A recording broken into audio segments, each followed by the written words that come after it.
when the UK Independence Party was founded, the idea that there was an emerging political union based in Brussels that would threaten our rights, our liberties and our freedoms was something that very few British people understood.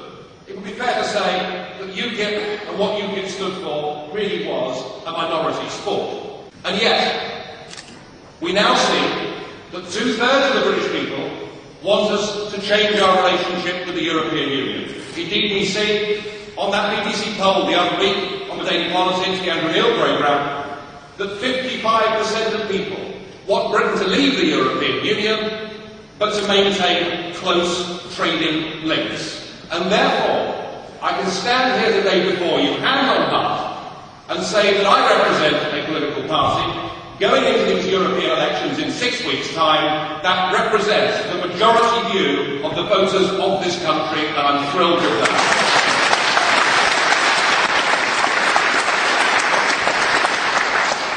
And the reason for that is that 10 years ago, in the European elections of 1999, we got the first UKIP elected representatives. And we have tirelessly, over the course of the last 10 years, gone around the country, gone on radio and television programmes, and made these arguments. We have been the only people in the country making these arguments, and I put it to you that the reason we now have a majority in this country, and the reason that changing our relationship with the European Union to one where we have friendship, free trade, cooperation, but we say no to political union, is because it's the UK Independence Party alone that has made this a respectable, mainstream political opinion, and you should all be very proud of yourselves indeed.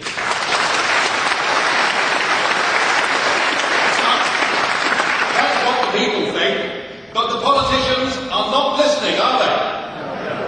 The Labour Party, elected in 2005, promising us a referendum on the Constitutional Treaty, and then denying it to us.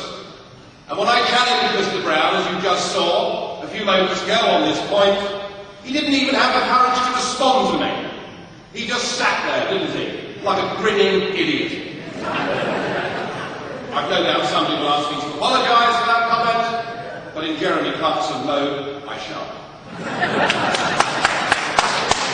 And what about the Liberal Democrats? The Liberal Democrats were elected in 2005 with a specific manifesto pledge saying they would vote in the Commons and the Lords to give the British people a referendum on that constitutional treaty, and they too voted against there being that referendum. And now we see Graham Watson, the Lib Dem leader in the European Parliament, calling loudly and clearly on that day when Brown was in Strasbourg for Britain to join the Euro immediately. So the Lib Dems aren't listening to anybody. And then, of course, we have Her Majesty's loyal opposition. Although I suggest that you need a fairly strong magnifying glass to work out what the differences in policy are between them and the Labour Party on virtually everything. The fact is that the Conservative Party under Cameron is utterly committed to membership of the European Union. In fact, so much so, they want a bigger and stronger European Union. It is official Conservative Party policy that Turkey should be encouraged to join the EU as soon as possible. Now, I know there's an election coming up, and I know we'll hear some Eurosceptic noises from the Conservatives. But the truth of it is, they have failed to make any commitment whatsoever to giving the British people a referendum on that treaty. If Cameron really was Eurosceptic, if he really believed in this country, he would stand up today and he would say that he refuses to recognise the legitimacy of a treaty that was pushed through the House of Commons without the British people being given a referendum. That is what he would say, but he won't do it. And that's because the Conservatives' Euroscepticism is skin deep. A point, I think, that has been recognised by Stuart Wheeler, and Stuart, we are delighted to have you supporting us in this campaign. The gap between what the people want and what our professional career politicians want has never been wider. And that is why UKIP has got to go out there and fight in this campaign and point out to people that what we're fighting here is a European election. discussed. It'll be fought on the basis of proportional representation, meaning that the argument that a UKIP vote is a wasted vote holds no traction whatsoever. And we're fighting a campaign in which we've got to say to people from all political parties and none that this is a time to vote on the issues. This is an opportunity to vote for what you believe in. This is a time to cast aside any traditional tribal party loyalties that you may have. This is a time to put country before party. We must ask you. We must urge the British people. We must say to them, go out on June the 4th and lend us your vote. And if enough of you do it, we'll be able to send to our political class in Westminster a message that is so loud and so clear that it won't be able to be ignored. That's our task over the course of the next 6 weeks. And we'll campaign on the issues that affect the lives of everyday people. We simply, and especially in the depths of a recession, cannot afford the cost of European Union membership. I mean, most people out there still don't know that we're paying a membership fee to this club of £40 million a day. I mean, test this out. Whether you go to the golf club or whether you visit the pubs of England as I do, or whatever you choose to do. But test this out, and people will look at you with incredulity. So make it clear to them, we are paying a lot of money to be part of this.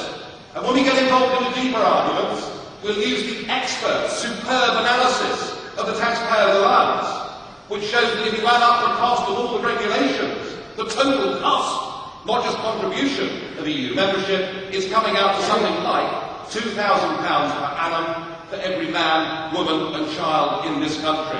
So we'll campaign hard on the cost of the EU. I think it's absolutely wonderful that we've got the European Union's former chief accountant, the lady that was sacked by Neil Kinnock. I think the fact that Martha Andreasen is one of our leading candidates and is saying to people, vote for me, send me to Brussels and Strasbourg, and I will report back to the British people where their £40 billion a day is going, shows you how this party is moving forwards, how this party has changed, and how we now have a much bigger, broader appeal to the British electorate than we've had at any time before in our history. I'm delighted, Martha, that you've joined us, and I think you'll make for us a quite superb member of the European Parliament.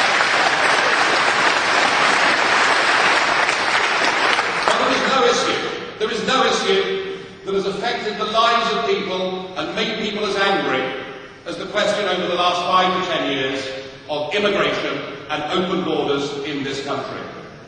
It is something that is treated by the three big parties as being a secret. We mustn't let the truth out.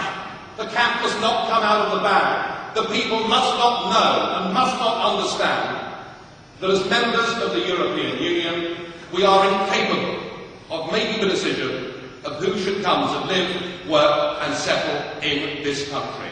And we have got to put this absolutely at the centre of our campaign. You know, we were the only party, back in 2003, we were the only British political party to vote against an open door to the whole of Eastern Europe. At the time, you'll remember, the government said it would lead to an extra 13,000 people a year. That was when David Blunkett was Home Secretary, though I suspect his social life may have put him somewhat off track. And it's not going to go away. Just this week, President Băsescu, you've all heard of him, haven't you? Well, he's the President of Romania. And just this week, he has granted 1 million passports to people from Moldova. Moldova is the poorest country in Europe. Over half the population earns less than £1 a day. But the Romanians have granted 1 million of them new passports. That means that if they want to, those 1 million Moldovans can come straight to Great Britain. Because being part of the European Union means that you have the unrestricted, free movement of peoples. And the message that we've got to take out to the British public in this campaign is that this is totally and wholly unacceptable. The only people that should decide Who comes to live, work and settle in this country are the British people themselves through their own elected parliament, whom they have the ability to hire.